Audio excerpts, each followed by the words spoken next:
Okay, your next topic is pollination. Now, as you know that pollination is the transfer of pollen grains from the anther to the stigma of the, it may be either of the same plant or of different plant, okay? So, or of the same flower. So, here you will see based on the source of pollen present in a plant, okay? The based on the source of pollen, where the pollen grains are present in a plant, on basis of that, there are three types of pollination. First is autogamy, second one is geitonogamy, and third one is genogamy. Now first one, see autogamy. So in autogamy, if the pollen grains gets transferred, okay, from the anther to the stigma present on the same flower, that means of a bisexual flower, from the anther to the stigma of the same flower of the same plant, then it is called as autogamy. So here completely the progeny will be as after fertilization, the new progeny will be same as it is of the parental plant, okay? So autogamy, remember, pollen grains get transferred from the anther to the stigma of the same flower of the same plant. So here there are two contrivances. Number one, kleistogamy. So in kleistogamy, these are all bisexual flower only. So here the flowers remain closed. That means they do not expose their reproductive organs. So if the flower remain closed and they do not expose their reproductive organs, we call it as kleistogamous flower. Okay, and this is a very important question. So because from this part, advantage and disadvantage of kleistogamous flower used to come. Now, what is the advantage of kleistogamous flower and disadvantage of kleistogamous flower? So, the advantage of kleistogamous flower is that since the flower remain closed, so there will be 100% sure that pollination will occur, and a result of pollination, fertilization will occur. That means 100% surety that seed will be formed. Therefore, assured seed set. Therefore, first one advantage is assured seed set, and second one is in absence of pollinators also, okay, pollination, fertilization will occur. Therefore in this kleistogamous flower, pollinators are not required, okay. That is the second advantage of kleistogamous flower. And the disadvantage is that since there is no genetic recombination, since there is no genetic crossing between two parental plants, therefore no variation can be seen. Therefore it will be same as it is to the parental plant. So that is about kleistogamous flower.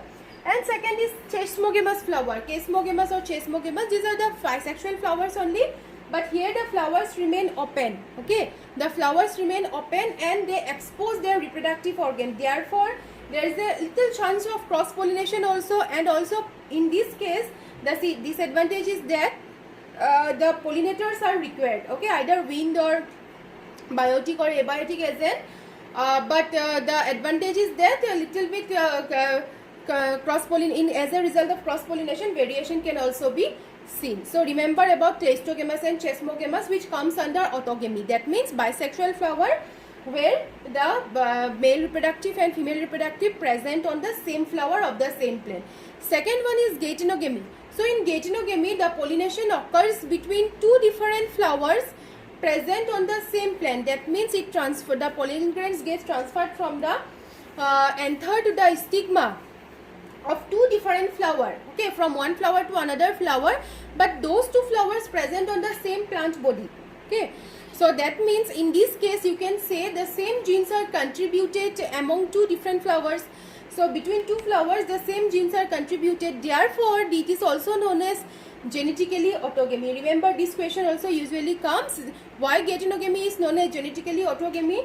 Because since the pollen grains gets transferred from one flower to the another present on the same plant body, same genes are contributed between among two flowers present on the same body. Therefore it is also known as genetically autogamy. So that is about geitonogamy. And the third one is genogamy. So in genogamy, the pollination occurs between two flowers present on two different plants. So here completely cross pollination occurs.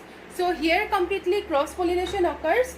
So that means here the pollination occurs between two different flowers present on the two different plants. Okay. So out of these three, autogamy, geitonogamy, genogamy is the best one. Now next topic is agents of pollination. That means through what agents pollination occurs. So mainly there are two agents. One is biotic, that means living. Second one is abiotic, that is non-living. Now for biotic you require only about insects, okay. And remember this part is very important. Insect pollinated flowers are known as entomophilous flower, okay. So insect pollinated flowers are known as entomophilous flower, and the type of pollination is called entomophily, okay. And the type of pollination is called entomophily. And here you have to know about this question is asked about the characteristics of entomophilous flower. So since these flowers are insect pollinated, therefore these flowers are large and brightly colored, okay. The flowers are large and brightly colored. And the second one is nectar is present, since they are insect pollinated, so nectar is present. And it has odor, okay, it has sweet smell. And the pollen grains are generally sometimes it is asked to write about the characteristics of pollen grain only. So entomophilous flowers pollen grains are generally sticky and lightweight. Sticky so that the pollen grains gets attached to the body of the insect, okay. And remember 80% pollination occurs by insect only, and honeybees are the main pollinator among them, okay. And these entomophilous flowers produce a small amount of pollen which have a sticky exine, okay, they produce a little amount of pollen only, but they have a sticky exine so that it gets attached to the body of the insect. And in case if the flowers are small in numbers, so they are born into inflorescence, that means they are arranged in inflorescence, that means small flowers forms inflorescence. Inflorescence means group of flowers, okay. So that is all about the characteristics of insect pollinated or entomophilous flower. Any brightly colored flowers are generally insect pollinated only.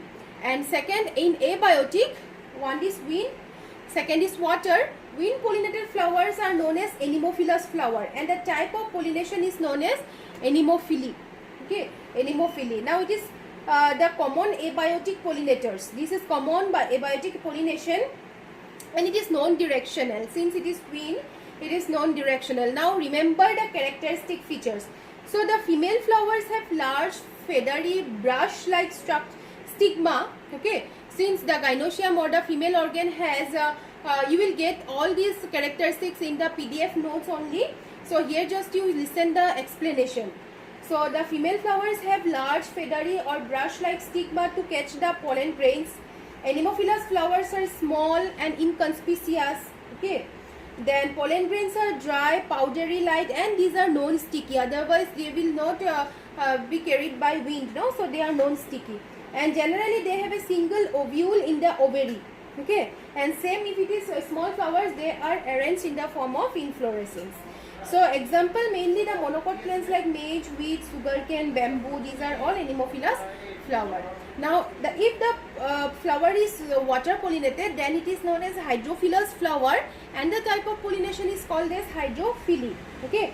But it is quite rare in angiosperms. And but one more thing you have to remember, if it is hydrophilous also, but suppose if you take the example of lotus, water lily, they are present on the surface only, so they can be easily pollinated by insect and wind also, okay. So therefore if it is asked that most angiosperms or flowering plants or aquatic plants, they are insect or wind pollinated. Though they are aquatic plants, they are mostly insect or wind pollinated, okay. And these all aquatic plants are not hydrophilous. Therefore these hydrophilous flower are again divided into two types. One is epihydrophily, that means hydrophily is divided into two types, epihydrophily and hypohydrophily. In epihydrophily, the pollination occurs on the surface of the water, okay, it occurs on the surface of the water. Example Velisneria. So in these plants the roots the male flowers are small and lightweight, okay. Female flowers have long coil pedicel. Pedicel, that means the stalk that attaches on the bottom. So the stalk is or the pedicel is long so that the female flower reach the surface of the water, okay.